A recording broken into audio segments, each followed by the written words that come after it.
Dios les bendiga, bienvenidos a otro episodio de A la Mesa. Ya esta es nuestra segunda temporada, nuestro tercer episodio de la segunda temporada. Estamos estudiando el libro de Josué, seguimos aquí a la mesa con Juanma. Saludos, Nando. ¿Todo bien? Todo bien. ¿Todo tranquilo? Bien, gracias a Dios. Y Adiel. Amén, Dios te bendiga. Todavía Estamos ready. estamos sobreviviendo todavía. Así es. Así Estamos que en la conquista. Estamos en la conquista. Ya pasamos Jericó, perdimos con Ai, volvimos otra vez a derrotar a Ai y seguimos hacia la conquista de Josué. Qué bueno es mirar la Biblia como una sola historia. Mirar cómo la vez pasada estuvimos hablando cómo la tierra prometida representaba mirar hacia atrás y ver el Edén, y representaba mirar hacia adelante y ver esa tierra prometida de Apocalipsis. Así que estamos básicamente en la tierra de la conquista y estamos entrando a los capítulos donde el pueblo de Israel empieza a básicamente tomar posesión de la tierra, y ese proceso, hay una realidad de varios versos que vemos en estos capítulos. Juanma, ¿qué podemos decir sobre eso? Sí, la historia de la conquista de la tierra prometida, en especial esas batallas contra los cananeos, ¿verdad? Del pueblo de Israel, y las instrucciones de parte de Dios de raer esos pueblos de la tierra. Y raer esos pueblos de la tierra era matar hombres, mujeres, niños, era que no sobreviviera nadie. Y usualmente en los aspectos cuando entramos en los debates sobre la fe y los debates sobre Dios y ¿verdad? Estos issues morales problemáticos de estas instrucciones de Dios, pues hay varios acercamientos aquí, ¿verdad? Los ateos dicen, pues, mira, ese Dios es contradictorio. Y dice, bueno, si tú eres ateo no te debe sorprender lo que pasó, porque tú no crees en alguien sobrenatural que dicta la moral. Tú entiendes que todo es amoral y que todo está permitido, así que no debe sorprenderte si desde la perspectiva atea y desde la perspectiva de que no existe la moral, no existe una moral universal, cada cual hace según mejor le parezca, pues no te debe sorprender eso, así que no me vengas a imponer la moral de Dios cuando tú no crees en ella. Lo segundo es que te dicen, pues Dios está actuando incongruentemente, o Dios es esquizofrénico. En el Antiguo Testamento actuó de esta manera, en el Nuevo Testamento actúa de otra. Estas instrucciones de parte de Dios son incompatibles con su amor, con su misericordia, con su perdón. La realidad es que esos argumentos parten de una premisa o de una visión de lo que es la Biblia y la que la Biblia nos enseña, que no es correcta. La Biblia claramente nos enseña que todos hemos pecado, que todos merecemos el juicio de Dios, que la justicia, ¿verdad? Está en Dios, y que aquel que haya pecado merece el juicio de Dios. De ahí partimos todos, de la pecaminosidad del Edén hacia acá. Y en ese sentido, de la misma manera, y aquí hay que tener muy claro, ¿verdad? Como estamos viendo la Biblia en una historia universal, lo que vimos en Génesis 3, 15, 16, que es la promesa, ese evangelio en semilla, ¿verdad? Que es la promesa a la mujer de que la serpiente le herirá en el talón y ella la herirá en la cabeza, ¿verdad? Desde ese momento, en la historia grande bíblica, está prometido el juicio de Dios sobre el pecado, sobre la serpiente, ¿verdad? Y de la misma manera que hemos ido discutiendo eventos específicos en la historia bíblica que apuntan a la gracia, a la misericordia, a la existencia de Jesús como el cumplimiento de la promesa, hay momentos específicos dentro de la historia bíblica donde se dan momentos de experimentar de manera intermitente el juicio de Dios, que apuntan al juicio de Dios venidero sobre el pecado y sobre la muerte. Y en este sentido, esto que está sucediendo con el pueblo cananeo es un atisbo del juicio de Dios que no se da en el vacío, se da en que esta es la tierra prometida, es la tierra santa, el lugar que tú pisas es santo. Esta gente lo está profanando y Dios está mandando un mensaje de que hay gracia, porque el pueblo de Dios, el pueblo de Israel no se merecía entrar a la tierra prometida. Entraron por la gracia de Dios sobre ellos. Se merecían la misma muerte que los cananitas, ¿verdad? Pero también Dios está exhibiendo su carácter completo en su juicio sobre el pecado y está anunciando el juicio final. Y eso es importante porque una de las cosas que hemos recalcado aquí a la mesa es cómo conocemos el carácter revelado de Dios. Y el carácter revelado de Dios aquí es un juez justo. Y es un juez que no va a tener por inocente al culpable. Y como dice la Escritura, la paga del pecado es muerte. O sea, cuando llegamos a Apocalipsis y vemos ese juicio final, allí no vamos a experimentar el que de momento el Señor no va a emitir su juicio. Entonces, vemos que aquí hay un juicio que se emite, que es complicado de uno decir, wow, pero mira qué implicaciones tiene esto. Pero creo que esto nos muestra ese carácter de Dios y ese carácter de que Él va a ser un juez justo y que utilizó al pueblo de Israel como su instrumento de juicio, pero no quiere decir que el pueblo de Israel en los momentos donde necesitó ser juzgado no lo fue. Seguro. Entonces, en ese aspecto nos enfrentamos a unos capítulos donde definitivamente vamos a estar viendo estas batallas y estas victorias, que a veces también, Abdiel, yo creo que hay veces que cuando nos enfrentamos a ellas, a veces oímos gente que habla sobre las batallas y la batalla del Señor y toda esta cuestión, y a veces como que nos vamos en esa visión como militar. Sin embargo, yo creo que hay una realidad espiritual que va más allá de mirar esa batalla, sino que nosotros necesitamos entender que la batalla le pertenece al Señor. Y eso es algo glorioso para nosotros entenderlo en medio de los procesos de nuestra vida también. Amén. Y dentro de ese proceso también, yo creo que esta historia para la humanidad hoy en día es una advertencia, es una bandera que se levanta para que la humanidad pueda ver lo que se va a enfrentar si no abraza, ¿verdad? O se refugia en la gracia de Dios, porque hay gracia de Dios. Y esa gracia de Dios está disponible para todo aquel que se acerque con un corazón arrepentido. Pero va a llegar el momento donde ese juicio, ¿verdad?, de este Dios santo, pues se va a llevar a cabo. Y yo creo que todo esto, pues esa bandera de advertencia que se levanta al mundo entero para mostrar que aún hay oportunidad. Y hay un aspecto importante, y esto no es cuestión de que cuando nosotros hablamos del juicio de Dios, el juicio de Dios cae sobre alguna persona, el juicio de Dios cae sobre una nación. Tendemos a pensar en los juicios que nosotros hacemos como seres humanos. Y tendemos a pensar en que Dios actúa como nosotros, que actúa arbitrariamente y que actúa a lo loco, que cuando entra en un juicio, entra en una ira. La ira de Dios se revela desde los cielos. Esa ira de Dios es una ira descontrolada, injusta, arbitraria. Irracional. Yo siempre lo comparo de esta manera, ¿verdad? Y mami me perdona, pero nosotros éramos 4 varones y nosotros íbamos en la parte de atrás de la guagua dándonos cantazos entre los 4 y mami, me jalaste el pelo, me jaló el pelo, mami guiando el revolú. Cuando mi mamá llegaba al punto de que ya no aguantaba más, venía la ira. Mi mamá sacaba la mano, la tiraba para atrás y no importa quién se lleva por el medio. Fue el que empezó, el que no empezó, el que jaló primero, el que tenía la culpa y en ocasiones se llevó el cantazo, el que estaba sentadito, lo más tranquilo y no estaba haciendo nada, ¿verdad? ¿Por qué? Porque nosotros actuamos cuando la ira nuestra se revela de esa manera. Pero Dios no es así. Dios es preciso. Dios es como un sniper.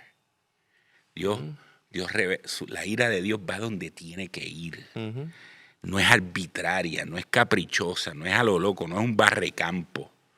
¿verdad? Y en ese sentido, eso. Lo segundo es, por consiguiente, lo que sucedió allí no sucedió de la noche a la mañana. No fue que Dios en un momento se levantó y dijo, los cananeos me apestan, ¡ra! Vamos a sacarlos de ahí. Fíjense, hay un pasaje en Génesis 15:16 que dice, Génesis 15, estamos hablando de Abraham.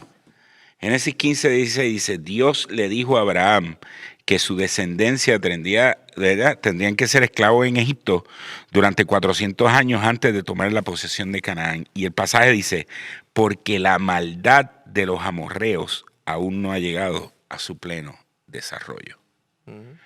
Parte del aguante del pueblo de Israel de llegar a la tierra prometida, el proceso, Dios estaba trabajando con esas naciones.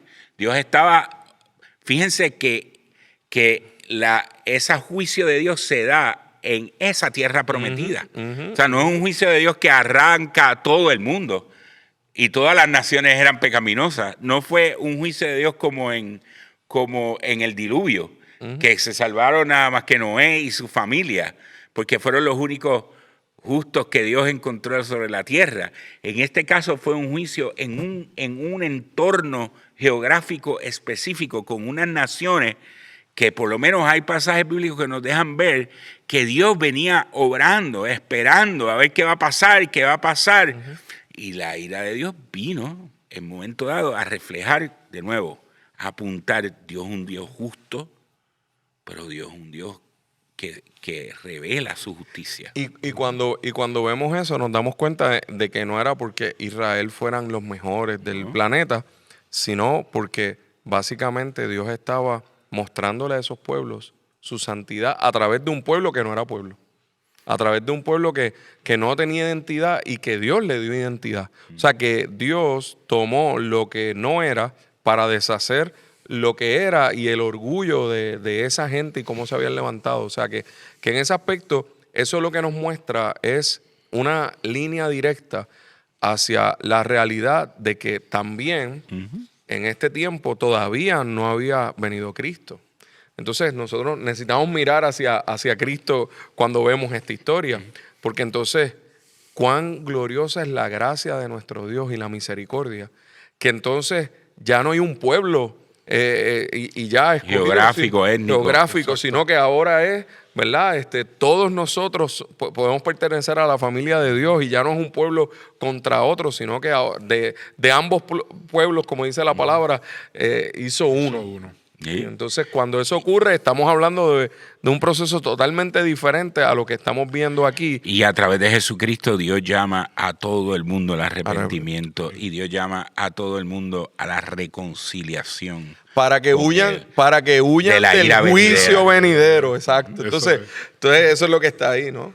Así que de esa manera es que tenemos que mirarlo. Es esa puerta, como dice la palabra, Jesús es la puerta. Exacto. Que permite esa entrada para que de cada tribu, de cada lengua, de cada nación puedan aprovechar esa oportunidad de escapar de la ira venidera y abrazar la gracia de Dios. Y ahí, Abdiel, quizás ahí pudiéramos decir que en esa parte, entonces, pues obviamente todos esos pueblos empiezan a ser exterminados.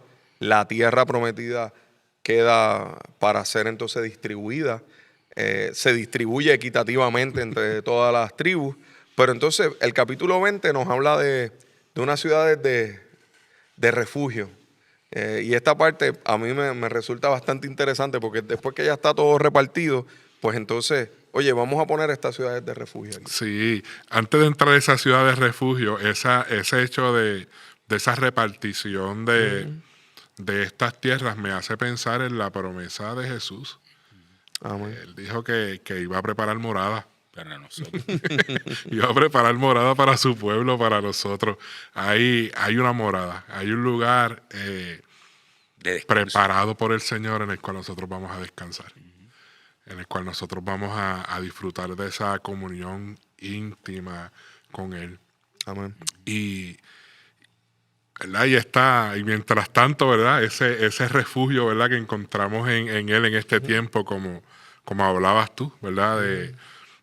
Haciendo referencia directa a estas ciudades de refugio,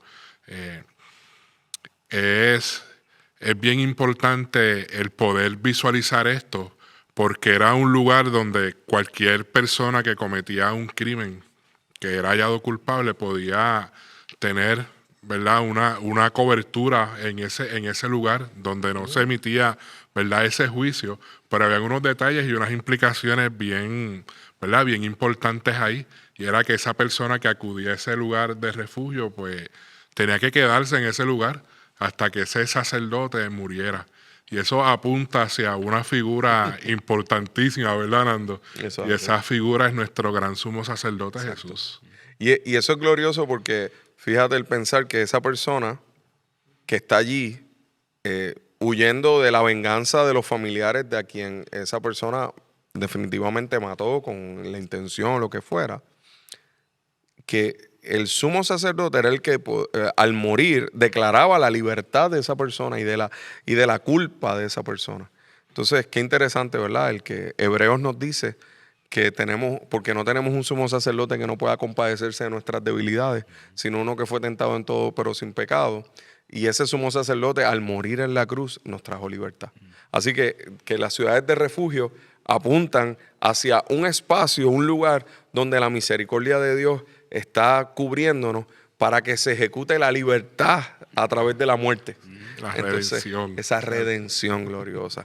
Y obviamente, pues pasamos a los próximos capítulos y allí ya de momento nos encontramos a Josué que cumplió su misión. A mí me fascina el personaje de Josué.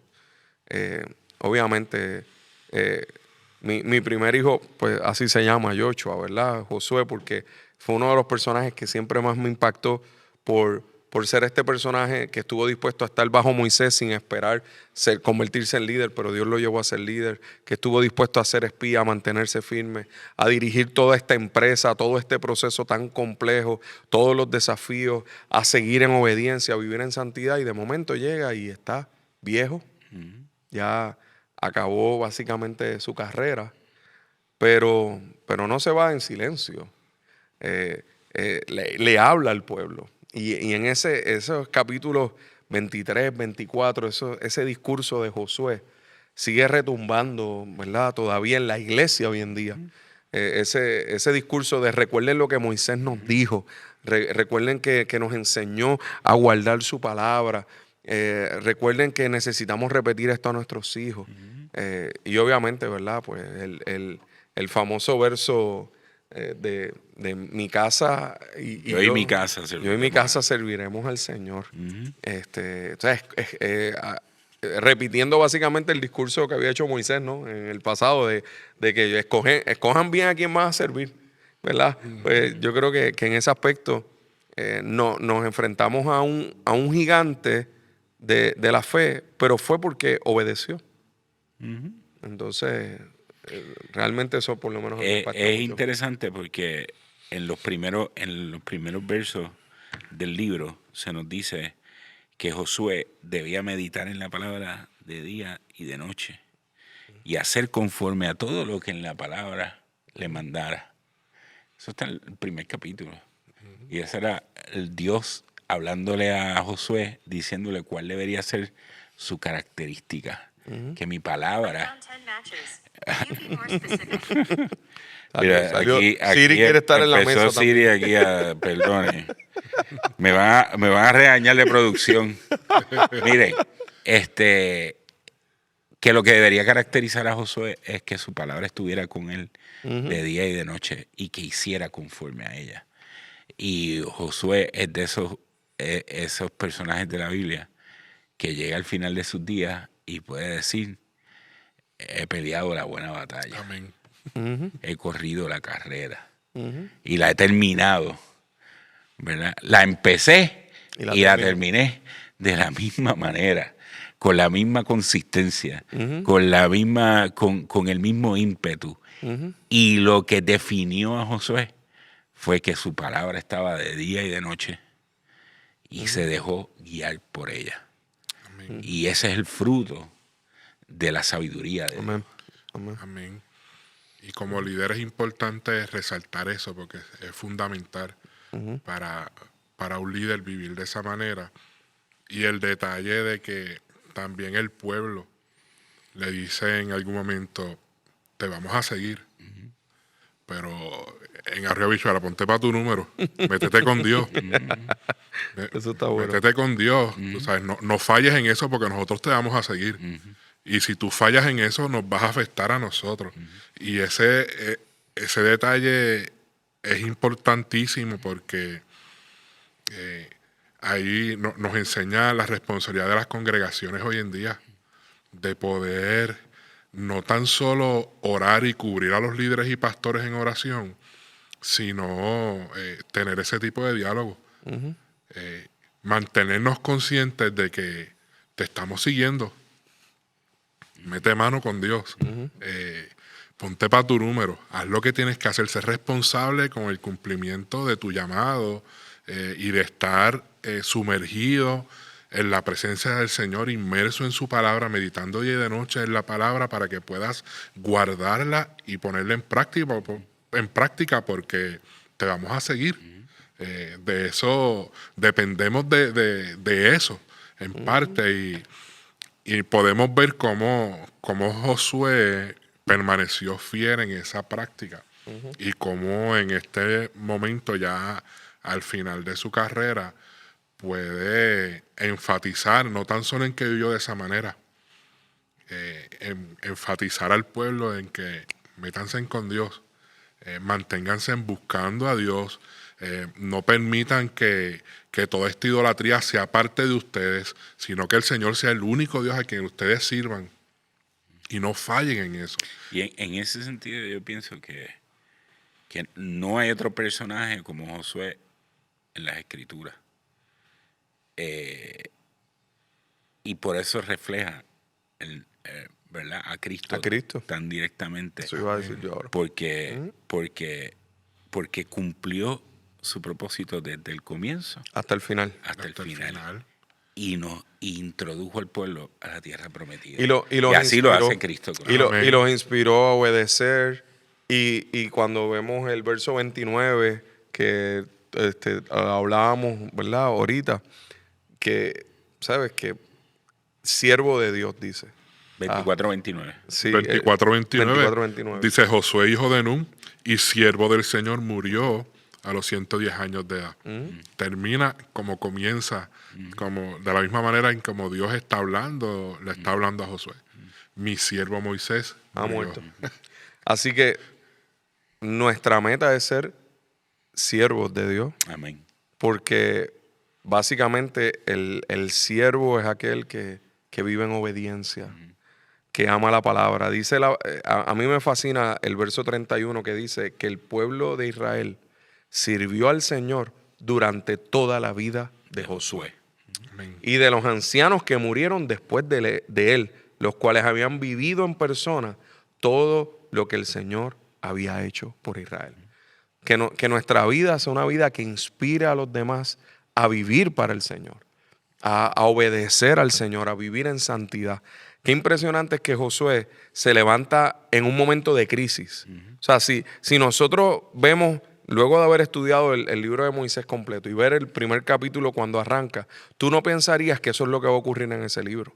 Porque empieza, mi siervo Moisés ha muerto. Cualquiera lee eso y dice, pues de aquí en adelante esto va cuesta abajo.